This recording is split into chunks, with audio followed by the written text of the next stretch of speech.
إن الحمد لله نحمده ونستعينه ونستغفره ونعوذ بالله من شرور أنفسنا ومن سيئات أعمالنا. من يهده الله فلا مضل له ومن يضلل فلا هادي له، وأشهد أن لا إله إلا الله وحده لا شريك له، وأشهد أن محمدا عبده ورسوله. اللهم صل على محمد وعلى آل محمد كما صليت على إبراهيم وعلى آل إبراهيم إنك حميد مجيد. اللهم بارك على محمد وعلى آل محمد كما باركت على إبراهيم وعلى آل إبراهيم إنك حميد مجيد. أما بعد، فإن خير الحديث كتاب الله، وخير الهدي هدي محمد صلى الله عليه وسلم، وشر الأمور محدثاتها، وكل محدثة بدعة، وكل بدعة ضلالة، وكل ضلالة في النار. أعوذ بالله من الشيطان الرجيم. يا أيها الذين آمنوا اتقوا الله حق تقاته ولا تموتن إلا وأنتم مسلمون. يا أيها الناس اتقوا ربكم الذي خلقكم من نفس واحدة وخلق منها زوجها وبث منهما رجالا كثيرا ونساء، واتقوا الله الذي تساءلون به والأرحام إن الله كان عليكم رقيبا. يا أيها الذين آمنوا اتقوا الله وقولوا قولا سديدا يصلح لكم أعمالكم ويغفر لكم ذنوبكم، ومن يطع الله ورسوله فقد فاز فوزا عظيما. قابل صد احترام دوستوں اور بھائیوں، اللہ رب العزت کی قدرت کی نشانیوں میں سے ایک نشانی جو بہت بڑی نشانی ہے وہ ہے زمین، کہ اللہ رب العزت نے اتنی بڑی زمین اس کو بچھا دیا، اس کو بچھونا بنا دیا کہ جس پر انسان آزادی کے ساتھ چلتے پھرتے ہیں، اسی طرح حیوان بھی آزادی کے ساتھ چلتے پھرتے ہیں، اور اسی طرح ٹریفک آزادی سے چلتی پھرتی ہے، حتیٰ کہ ہزاروں ٹن وزنی جہاز جو ہیں وہ بھی رندے پہ دوڑتے ہوئے نظر آتے ہیں۔ اللہ رب العزت نے اس زمین کو بچھونا بنا دیا ہے، اور اللہ تعالیٰ نے قرآن مجید کے اندر خاص طور پر اس نشانی کا ذکر فرمایا۔ اللہ نے فرمایا افلا ينظرون الى الابل كيف خلقت والى السماء كيف رفعت والى الجبال كيف نصبت والى الارض كيف سطحت۔ چار نشانیاں اللہ تعالیٰ نے ذکر فرمائی کہ کیا یہ لوگ غور نہیں کرتے کہ اللہ تعالیٰ نے اونٹ کو کس طرح سے پیدا کیا، اور اللہ تعالیٰ نے آسمان کو کس طرح سے بلند کر دیا، بغیر ستونوں کے اللہ رب العزت نے اس کو چھت بنا دیا اہل زمین پر۔ اور اسی طرح اللہ رب العزت نے پہاڑ نصب کر دیے، بڑے بڑے پہاڑ اللہ تعالیٰ نے گاڑ دیے زمین کے اوپر تاکہ زمین حرکت نہ کرے، اس لیے کہ اس سے پہلے زمین ہچکولے کھاتی تھی، زمین ہلتی تھی، تو اللہ تعالیٰ نے زمین کی حرکت کو بند کرنے کے لیے، ہچکولوں سے روکنے کے لیے اللہ تعالیٰ نے اس کے اوپر بڑے بڑے پہاڑ گاڑ دیے میخوں کے طور پر، تاکہ یہ زمین ہر وقت حرکت میں نہ رہے، کیونکہ ہر وقت اگر یہ زمین حرکت کے اندر رہتی تو پھر اس زمین کے اوپر کسی کا جینا بھی ممکن نہ ہوتا۔ اور چوتھی نشانی کیا ہے؟ چوتھی نشانی ہے وَإِلَى الْأَرْضِ كَيْفَ سُطِحَتْ۔ دیکھیں ذرا زمین کو کہ زمین کس طرح سے بچھا دی گئی ہے۔ أَلَمْ نَجْعَلِ الْأَرْضَ مِهَادًا وَالْجِبَالَ أَوْتَادًا۔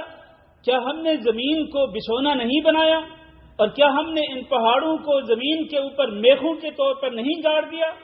اللہ تعالیٰ نے جگہ جگہ پہ اس نشانی کا ذکر فرمایا ہے۔ آپ سورۃ البقرہ کے شروع میں دیکھیں، جہاں اللہ رب العزت نے اپنی عبادت کا حکم دیا، وہاں اللہ تعالیٰ نے اپنی قدرت کی کچھ نشانیاں ذکر فرمائیں۔ الذی جعل لکم الارض فراشا والسماء بناء وانزل من السماء ماء فاخرج به من الثمرات رزقا لکم۔ تین نشانیاں اللہ تعالیٰ نے ذکر فرمائیں۔ زمین کو بچھونا بنا دیا، آسمان کو چھت بنا دیا، اور پھر آسمان سے اللہ تعالیٰ نے پانی نازل کیا کہ جس کے ذریعے اللہ رب العزت تمہارے لیے پھلوں کو نکالتا ہے جو تمہارے لیے رزق ہے۔ اللہ رب العزت نے اپنی ربوبیت اور اپنے رب ہونے کی یہ دلائل ذکر فرمائے، پھر اللہ تعالیٰ اپنی الوہیت کو ثابت کرتے ہیں۔ اللہ کے رب ہونے کی دلائل کیا ہے؟ کہ اللہ رب العزت نے زمین کو بھی سونا بنایا، آسمان کو چھت بنا دیا۔ اور پھر اس کی الوہیت کیسے ثابت ہوتی ہے؟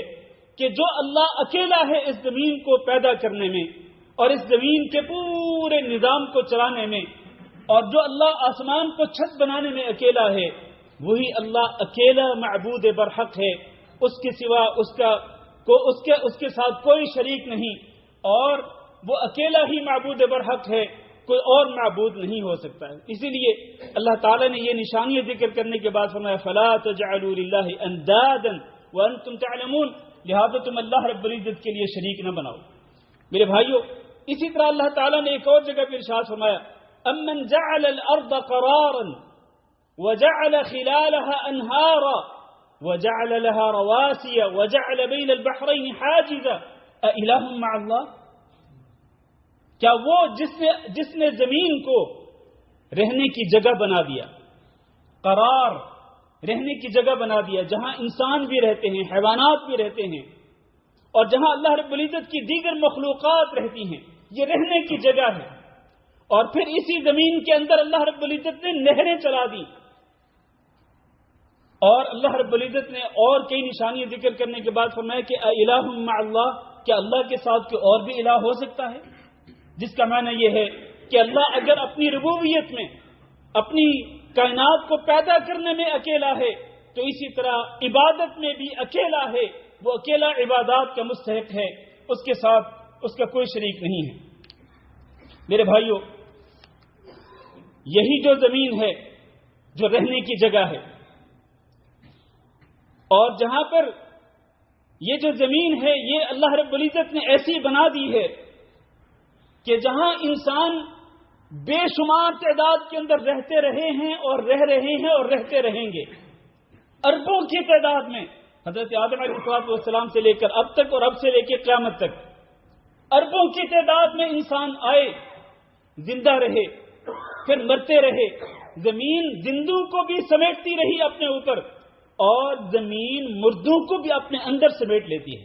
آپ ذرا غور کریں، یہ زمین کتنی بڑی اللہ رب العزت کی نعمت ہے۔ اگر یہ زمین نہ ہوتی تو اربوں کی تعداد میں جو لوگ مر گئے، فوت ہو گئے، شروع سے لے کے اب تک، ان کی لاشیں کہاں جاتی، ان کی میتیں کہاں جاتی؟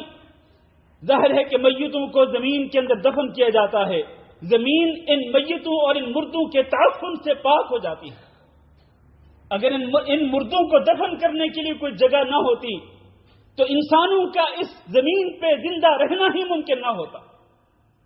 تو یہ زمین زندوں کو بھی سمیٹتی ہے، مردوں کو بھی اپنے اندر سمیٹتی ہے، اور پھر صرف مردوں کو نہیں بلکہ انسانوں کی جو غلاظت ہوتی ہے وہ کہاں جاتی ہے؟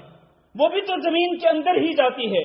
اگر یہ زمین نہ ہوتی اور اس غلاظت کو دفن کرنے کا کوئی اور مقام، کوئی اور جگہ نہ ہوتی، تو آپ بتلائیے کہ کیا انسانوں کا اور دیگر مخلوقات کا اس زمین پہ زندہ رہنا ممکن ہوتا؟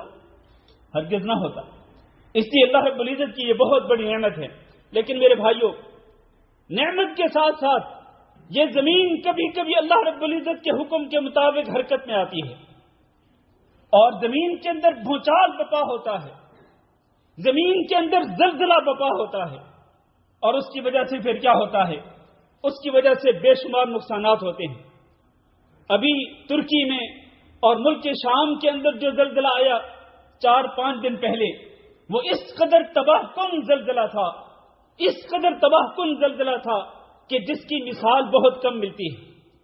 اب تک کے اعداد و شمار کے مطابق 21,000 سے زیادہ لوگ اب تک مر چکے ہیں، اور ابھی تک بہت سارا ملبہ پڑا ہوا ہے، بے شمار بلڈنگز، بے شمار عمارتیں گر گئیں، زمین بوس ہو گئیں، اور ابھی تک بے شمار لوگ اس ملبے کے اندر، کھنڈرات کے اندر پڑے ہوئے ہیں، ان کو نکالنے کے لیے ابھی لوگوں کو وقت نہیں مل رہا ہے۔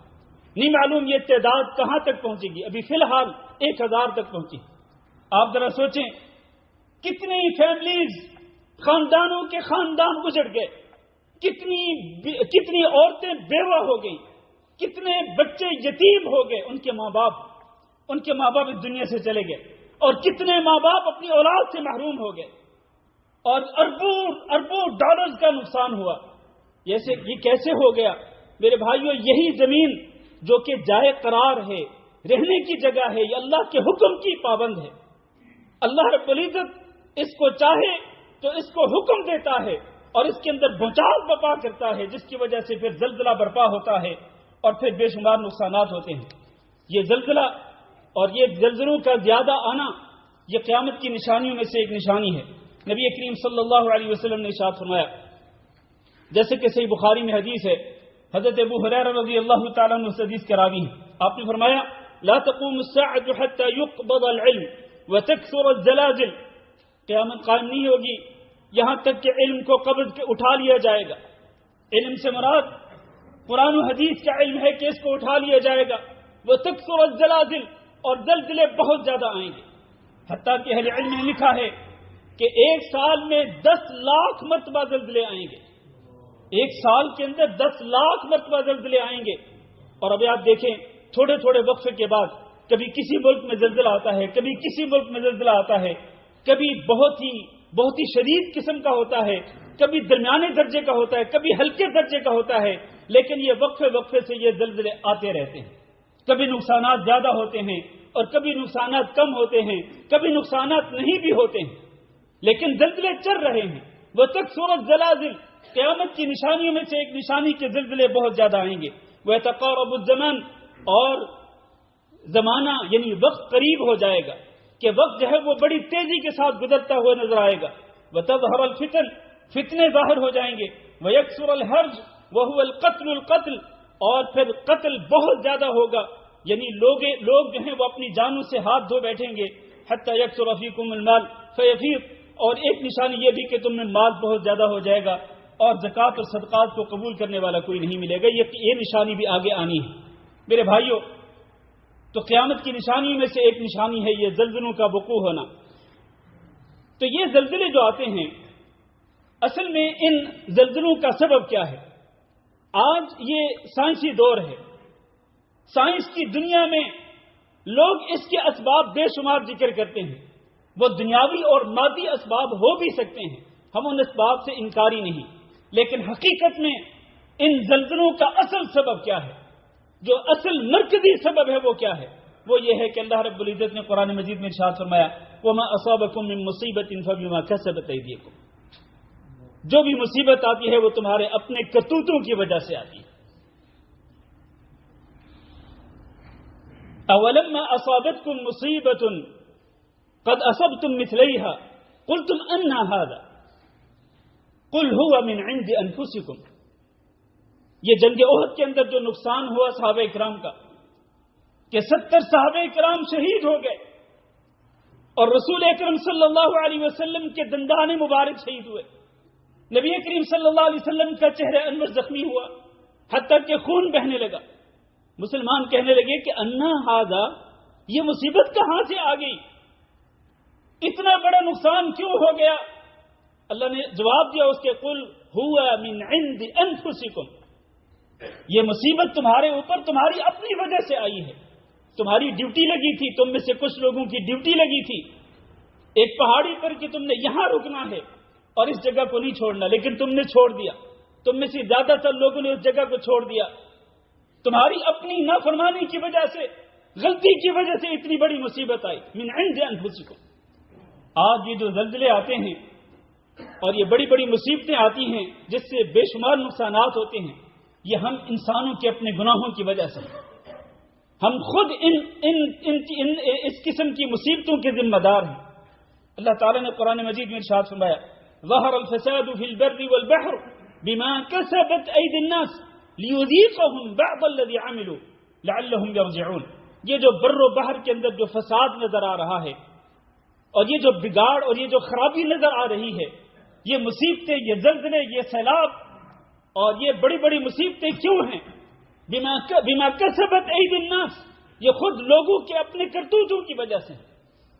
یہ اللہ تعالیٰ کیوں اس طرح سے کرتا ہے؟ اس طرح مصیبتیں اور اس طرح عذاب اور اس طرح زلزلے اور اس طرح سیلاب کیوں بھیجتا ہے؟ لیذیقہم بعض الذی عملوا. ان کے عملوں کی کچھ سزا اللہ تعالیٰ دینا چاہتا ہے. ان کو چکھانا چاہتا ہے کچھ سزا، پوری سزا نہیں، پوری سزا تو قیامت کے دن ملے گی۔ کچھ سزا اللہ رب العزت دنیا کے اندر ہی دے دیتا ہے ایسے لوگوں کو جو کہ اللہ رب العزت کے احکامات سے اور اس کے دین سے بغاوت کرتے ہیں۔ تو اس لیے میرے بھائیوں، ہمیں اس سلسلے میں سوچنا چاہیے، اور اگر ہم پہلی امتوں کے بارے میں غور کریں تو پہلی امتوں پر بھی جو عذاب آئے، مختلف قسم کے عذاب، اللہ تعالیٰ نے اس کا بھی سبب ذکر کیا، فَكُلًّا أَخَذْنَا بِذَنبِهِ، ہم نے ساری امتوں کو جن پر بھی عذاب نازل کیا خود ان کے گناہوں کی وجہ سے ان کو پکڑا۔ فَكُلًّا أَخَذْنَا بِذَنبِهِ فَمِنْهُمْ مَنْ أَرْسَلْنَا عَلَيْهِ حَاصِبًا وَمِنْهُمْ مَنْ أَخَذَتْهُ الصَّيْحَةُ وَمِنْهُم مَّنْ خَسَفْنَا بِهِ الْأَرْضَ وَمِنْهُم مَّنْ أَغْرَقْنَا، چار قسم کے عذاب اللہ تعالیٰ نے ذکر فرمائے۔ پتھروں کی بارش کی، کئیوں کو ہم نے زمین کے اندر دھنسا دیا، اسی طرح زمین کے اندر بھونچال آیا، زلزلہ آیا، ہم نے ان پوری کی پوری امتوں کو، پوری کی پوری لوگوں کو جو انبیاء پر ایمان نہیں لاتے تھے سوائے مومنوں کے، ہم نے ان کو زمین کے اندر دھنسا دیا، اور کئیوں کو چیخ اور پکار نے پکڑ لیا، سخت قسم کی چیخ آئی جو ان کے دلوں کو چیرتی چلی گئی۔ تو مختلف قسم کے کئیوں کو ہم نے پانی کے اندر غرق کر دیا۔ تو اللہ نے فرمایا وما كان الله ليظلمهم، اللہ نے ان پہ کوئی ظلم نہیں کیا، ولكن كانوا انفسهم يظلمون، حقیقت میں اپنی جانوں پہ ظلم کیا کرتے تھے۔ تو میرے بھائیوں، ہمیں اس سلسلے کے اندر اپنی طرف رجوع کرتے ہوئے اللہ رب العزت سے اپنے گناہوں کی معافی مانگنی چاہیے، استغفار کرنا چاہیے، اور اللہ رب العزت کی طرف سچے دل کے ساتھ توبہ کرنی چاہیے۔ یا ایھا الذین آمنوا توبوا الی اللہ توبۃ نصوحا، اے ایمان والو تم اللہ کی طرف رجوع کرو اور سچی توبہ کر لو۔ اس کے نتیجے میں کیا ہوگا؟ عسى ربکم ان یکفر عنکم سیئاتکم، بہت قریب ہے کہ اللہ رب العزت جو تمہارا رب ہے وہ تمہارے گناہوں کو معاف کر دے۔ ویدخلکم جنات تجری من تحتها الانہار، اور تمہیں ان جنتوں کے اندر داخل کر دے جن کے نیچے نہریں جاری ہیں۔ تو میرے بھائیو، اللہ رب العزت جب انسانوں سے ناراض ہوتا ہے تو پھر انسانوں پہ اسی قسم کے عذاب آیا کرتے ہیں۔ اللہ رب العزت کو کس طرح راضی کریں؟ اللہ کو اسی طرح راضی کریں کہ سچی توبہ کریں۔ آج ہم ذرا اپنے گریبانوں میں جھانک کے دیکھیں، ہمارے ہی لوگوں کے اندر، ہمارے مسلمان بھائیوں کے اندر بہت سارے لوگ شرک بھی کرتے ہیں اور اللہ رب العزت کے عذاب کو دعوت دیتے ہیں۔ نبی کریم صلی اللہ علیہ وسلم کی سنتوں کو چھوڑ کر وہ بدعات کی طرف جاتے ہیں، اور بدعات کو بھی وہ کار خیر کا نام دے کر نیکی کا کام سمجھ کے کرتے ہیں، بدعات کو وہ برے کام نہیں سمجھتے، اور جو سنتیں ہیں لوگوں کے نزدیک وہ بدعات بن گئی، اور جو بدعات ہیں وہ لوگوں کے نزدیک سنتیں بن گئی۔ آج پیمانہ ہی تبدیل ہو چکا ہے، الٹا ہو چکا ہے، اور آج ہم اپنی گریبانوں میں جھانک کے دیکھیں، اللہ تعالیٰ معاف کرے کہ بے شمار مسلمانوں نے اپنا پیسہ فکس کرا کر بینکوں کے اندر رکھا ہوا ہے اور سودی لین دین کے اندر ملوث ہے۔ میں یہ نہیں کہتا کہ اس مسجد کے اندر بھی کوئی ایسا ہوگا، لیکن آپ جانتے ہیں کہ بہت سارے مسلمانوں نے سودی لین دین جاری رکھا ہوا ہے، جبکہ اللہ تعالیٰ نے ارشاد فرمایا یا ایھا الذین آمنوا اتقوا اللہ وذروا ما بقی من الربا ان کنتم مؤمنین فإن لم تفعلوا فأذنوا بحرب من اللہ ورسولہ۔ اور میرے بھائیوں، سودی لین دین کو جاری رکھنا یہ تو اللہ اور اللہ کے رسول کے خلاف اعلان جنگ کے برابر ہے۔ اللہ اور اللہ کے رسول کے خلاف جنگ کر کے کہاں جاؤ گے؟ کس جگہ پہ نجات پاؤ گے؟ کون سے قلعے میں محفوظ ہو جاؤ گے؟ زمین کا کون سا حصہ تمہیں پناہ دے گی؟ اللہ اور اللہ کے رسول کے خلاف اعلان جنگ کر کے تم اللہ کے عذاب سے نہیں بچ سکتے۔ اس لیے سودی لین دین سے فوری طور پر انسانوں کو توبہ کرنی چاہیے۔ زنا عام ہے، چوریاں عام ہو رہی ہیں، دھوکہ بازی عام ہے، جھوٹ عام بولا جاتا ہے، اور اسی طرح سے لوگ اپنے دلوں کے اندر نفرتیں پالتے ہیں اور اسی طرح قدورتیں پالتے ہیں، بغض رکھتے ہیں۔ ہر شخص جو ہے وہ اپنے فائدے کے لیے سوچتا ہے، کسی کے فائدے کے لیے کم ہی سوچا جاتا ہے۔ حضرت ابن مسعود رضی اللہ تعالیٰ عنہ کو پتا چلا کہ کوفہ کے اندر زلزلہ آیا، تو انہوں نے پھر کیا پیغام بھیجا تھا؟ ابن مسعود رضی اللہ تعالیٰ نے لوگوں کو کہا تھا کہ لوگوں، تمہارا رب یہ چاہتا ہے کہ تم اللہ تعالیٰ سے معافی مانگ لو، لہذا تم اللہ سے معافی مانگ لو، ورنہ یہ عذاب اسی طرح سے آتا رہے گا۔ تو اللہ تعالیٰ سے ہم دعا کرتے ہیں کہ اللہ ہم سب کے حال پہ رحم فرمائے، اور اللہ رب العزت ہم سب کو اپنے گناہوں سے سچی توبہ کرنے کی توفیق دے۔ اللہ ہم سب کے گناہوں کو پاک کر دے۔ ہم نے جتنے بھی گناہ کیے ہیں، ہم نے چاہے لوگوں کی نظروں کے سامنے گناہ کیے یا لوگوں کی نظروں سے چھپ کر گناہ کیے، بڑے گناہ کیے، چھوٹے گناہ کیے، جان بوجھ کر کیے، بھول کر کیے، اللہ تعالیٰ سے دعا کرتے ہیں کہ اللہ اپنے فضل و کرم سے ہمارے حال پہ رحم فرماتے ہوئے ہم سب کو گناہوں سے پاک کر دے اور ہم سب کے گناہوں کو معاف فرما دے۔ استغفر اللہ لی ولکم ولسائر المسلمین فاستغفروہ انہ هو الغفور الرحیم۔